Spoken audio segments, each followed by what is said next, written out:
Reports indicate that Iran has continued launching attacks even as internal pressures intensify. At least 3 cargo ships were struck by gunfire from small, fast-moving boats in the Strait of Hormuz. These incidents occurred within a short time frame, with multiple vessels targeted during transit through the waterway. One of the ships, reportedly sailing under a Panama flag, was attacked while attempting to pass through the strait. Earlier, a vessel associated with the British military was also reported to have come under attack. While attribution has not been formally confirmed in all cases, Iran is widely suspected. At the same time, President Donald Trump extended a ceasefire deadline, citing a lack of clarity within Iran's leadership structure. According to statements surrounding the decision, there is no clear indication of centralized control, with uncertainty over who is directing military actions or negotiations. The reported attacks on multiple ships during the same period underscore the fragmented nature of command. The Strait of Hormuz remains central to the situation. The waterway is a critical route for global energy shipments, and disruptions there carry immediate economic implications.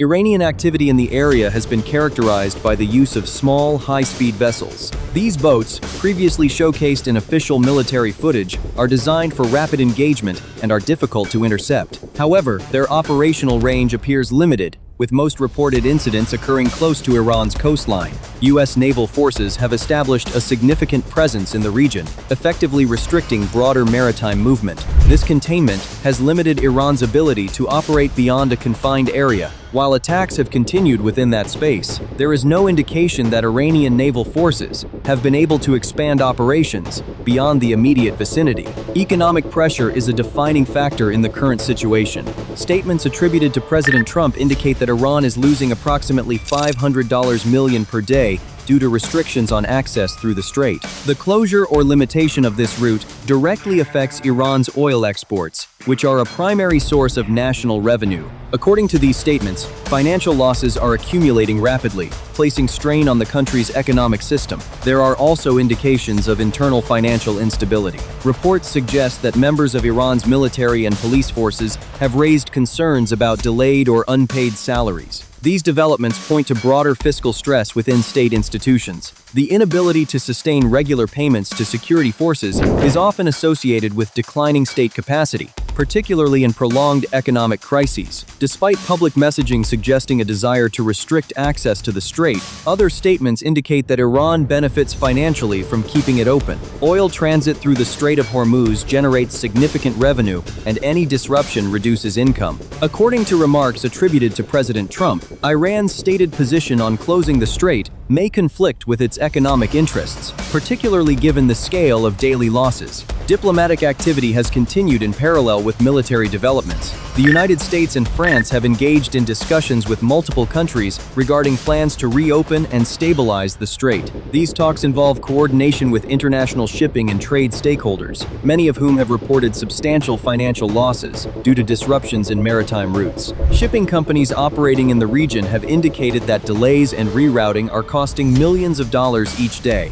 At the same time, internal divisions within Iran's leadership appear to be influencing both military and diplomatic actions. Reports describe a divide between political figures seeking negotiations and elements within the military, particularly the Islamic Revolutionary Guard Corps, that favor continued confrontation. This divergence has contributed to inconsistent decision-making and a lack of unified strategy. The ceasefire extension reflects these conditions. According to statements associated with U.S. officials, part of Iran's leadership is engaged in efforts to pursue negotiations and stabilize relations, while other factions continue to support military escalation. This internal competition has created uncertainty around Iran's negotiating position and its ability to commit to agreements. The attacks in the Strait of Hormuz have occurred against this backdrop of political fragmentation and economic pressure. Iranian forces, particularly those linked to the Revolutionary Guard, have continued operations in the area despite broader strategic constraints. The use of small attack boats remains one of the few available tactics within the restricted operational environment. The broader naval balance remains unchanged. U.S. forces continue to maintain control over access points, limiting Iran's ability to project power beyond localized engagements.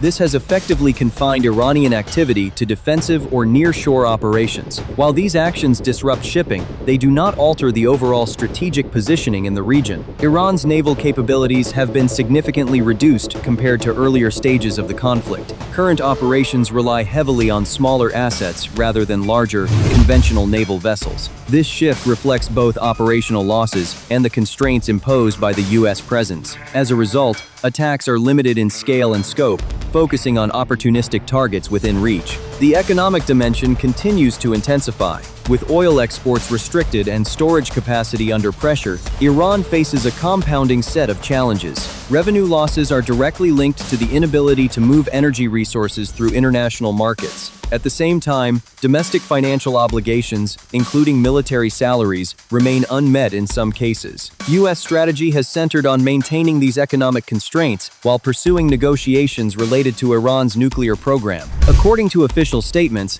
the objective is to secure agreements involving the transfer or dismantling of enriched uranium capabilities. Until such terms are accepted, restrictions on maritime access and economic activity are expected to remain in place. Communication challenges within Iran's leadership have further complicated negotiations. Reports indicate that officials are unable to coordinate effectively, with limitations on secure communication channels. Efforts to locate and consult senior leadership figures have reportedly been hindered by operational risks, including surveillance and targeting concerns. A power struggle has also been identified between political leaders and military commanders. Figures associated with Iran's parliament have been described as supporting a combination of diplomacy and military positioning, while elements within the Revolutionary Guard oppose negotiations entirely. This division has prevented the formation of a cohesive negotiating team. The absence of centralized authority has had operational consequences. Earlier in the conflict, missile launches targeting regional countries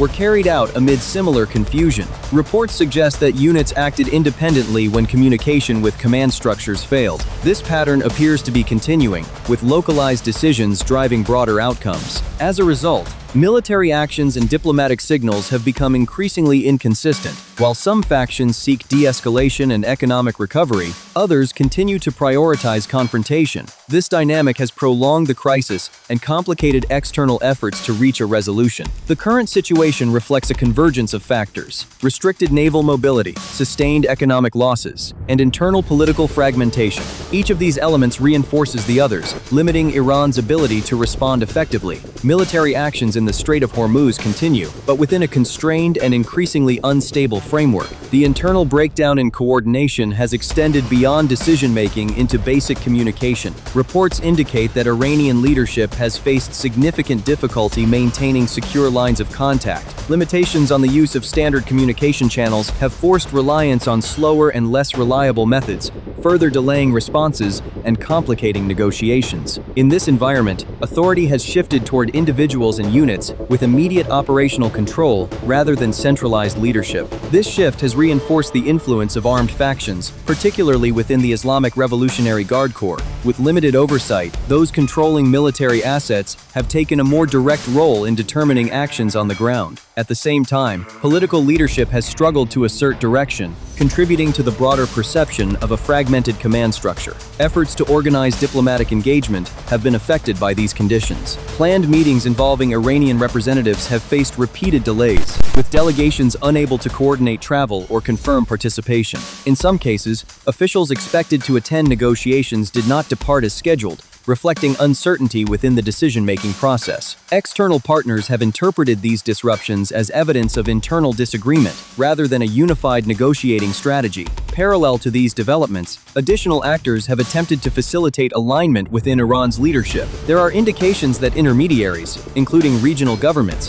have encouraged coordination between political and military authorities. These efforts have focused on establishing a consistent position that could support negotiations. However, progress appears limited, with divisions continuing to shape outcomes. The broader characterization of the situation points to a system in which competing priorities remain unresolved. Some factions favor negotiations as a means of stabilizing economic conditions and restoring access to international markets. Others continue to emphasize military resistance, viewing sustained confrontation as necessary to maintain authority. The absence of a mechanism to reconcile these positions has prolonged the crisis. Economic conditions have continued to deteriorate under these circumstances, circumstances. The restriction of maritime activity has disrupted oil exports, while financial instability has affected both public institutions and private sectors. Reports of unpaid salaries within security forces highlight the strain on state resources. At the same time, broader economic indicators suggest declining capacity to sustain domestic operations. The impact of these pressures extends to energy infrastructure. Oil production continues, but storage limitations have become increasingly significant. As storage facilities approach capacity, the inability to transport oil creates operational challenges. Once storage is full, production must be reduced or halted, which carries long-term consequences.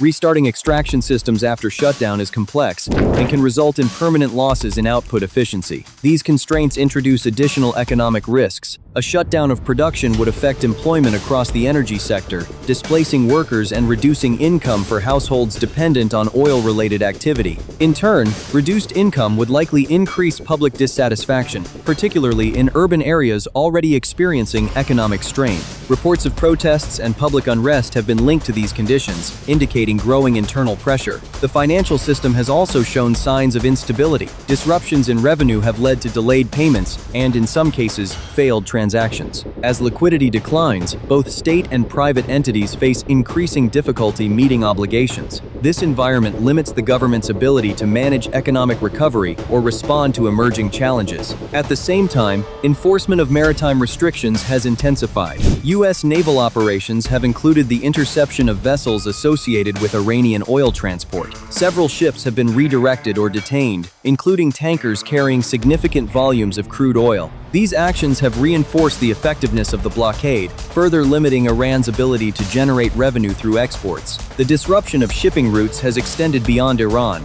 Regional trade flows have been affected, with vessels rerouting to avoid contested areas. This has increased transit times and operational costs for shipping companies. The cumulative effect has been a broader impact on global energy markets, although supply adjustments from other sources have mitigated some of the immediate effects. International dynamics have also played a role in shaping the situation. China, as a major importer of oil, has been indirectly affected by the disruption of Iranian exports. Reduced availability of supply has implications for industrial activity and energy pricing. At the same time, increased military activity in surrounding regions, including joint exercises involving the United States and allied countries, has added to geopolitical pressure. These developments have influenced diplomatic calculations. External stakeholders have sought to balance economic interests with security concerns, particularly in maintaining stability in key maritime routes. The Strait of Hormuz remains a focal point in these considerations, given its central role in global energy distribution. Within this context, U.S. strategy has continued to emphasize sustained pressure. Military deployments have been reinforced, including the positioning of additional naval assets in nearby waters. Carrier strike groups have been deployed to maintain operational readiness and deterrence. These measures are intended to preserve control over the maritime environment while supporting ongoing negotiations. Logistical support has also increased, with reports of resupply operations from U.S. bases in Europe. These movements indicate preparation for extended operations if required. At the same time, new equipment and capabilities have been introduced, including vessels designed for rapid deployment of personnel and supplies in coastal environments. Surveillance operations have also expanded, with aircraft monitoring activity across the strait. The cumulative effect of these actions has been to maintain a stable but constrained operational environment. Iran retains the ability to conduct limited attacks within its immediate vicinity, but broader strategic movement remains restricted. This balance has prevented escalation beyond localized incidents, while sustaining pressure on Iran's economic and political systems. The issue of nuclear capability remains central to the broader conflict.